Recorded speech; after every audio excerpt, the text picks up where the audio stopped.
بس يا رجل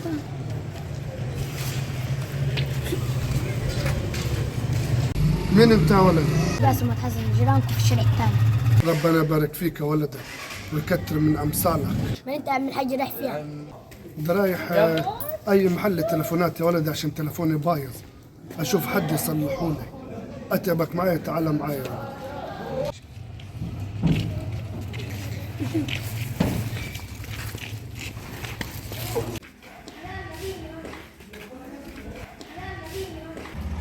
اهو جالك الراجل العجوز، انا هسيبك وامشي عشان بين عليه موضوع مطول.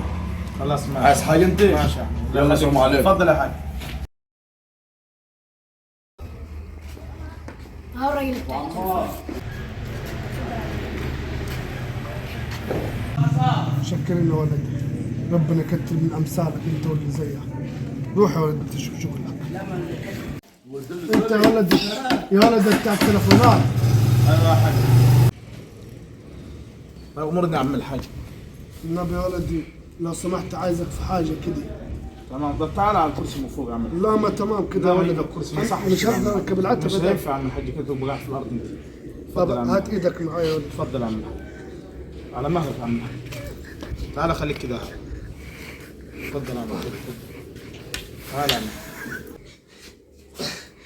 معلش يا ولدي، طب هات لي كرسيين عشان مش هقدر اركب كده. تفضل يا عم الحاج. ارتاح يا عم الحاج. عن اذنك يا عم الحاج.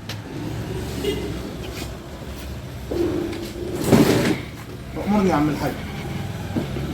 خير ان شاء الله. النبي زي ما تقول يا ولدي، تلفوني لي فترة ما بيرنش، بعد اذنك شوفوا لي كده بايظ ولا ماله. طب هي في يا عم الحاج، ما هو التليفون شغال. هي في التليفون بتاعك يا حاج. التلفون بتاعي يا ولدي لي فترة ما بيرنش، شوف عايز اطمن على عيالي وحشوني. طب ازاي يا عم الحاج؟ ده غير على نفسي. يا ذا الجلال وذا الجمال. يرن يا عم الحاج. يعني شغال يا ولدي؟ شغال يا عم الحاج، ما فيهوش حاجه. تليفونك كويس يا عم الحاج، الضبط وكله مظبوط. مال يا ولدي تلفوني ما رنش ليه بتاع 6-7 شهور يا ولدي، 7 شهور يا حاج. وانا عيالي وحشوني قوي يا ولدي، وحشوني. اشوف لي عندك اسم اي حد فيهم يا ولدي، شوف لي اسم اي حد فيهم يا ولدي عندك. ما تشوف يا ولدي عندك، شوف التلفون كويس التلفون ولا مش كويس يا ولدي.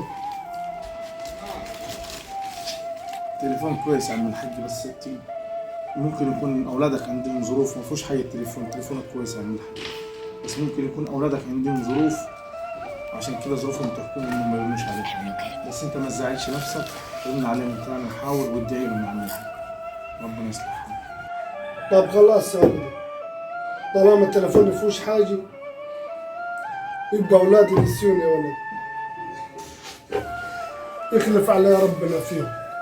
وشكرني يا ولدي تعبتك معاي. استنى يا حاج، استنى يا حاج. يا عم الحاج حسب. مالك يا عم الحاج؟ الحقوا يا جماعه، الحقونا يا جماعه. من يا عم الحاج؟ في عبد الشام.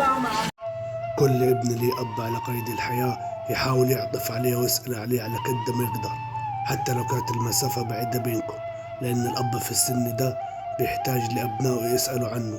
ما تنساش إن الأب سند وجبل، ولو الجبل ده تهد اعتبر كل مشاكل الحياة في وشك، سواء صغيرة أو كبيرة. سلام.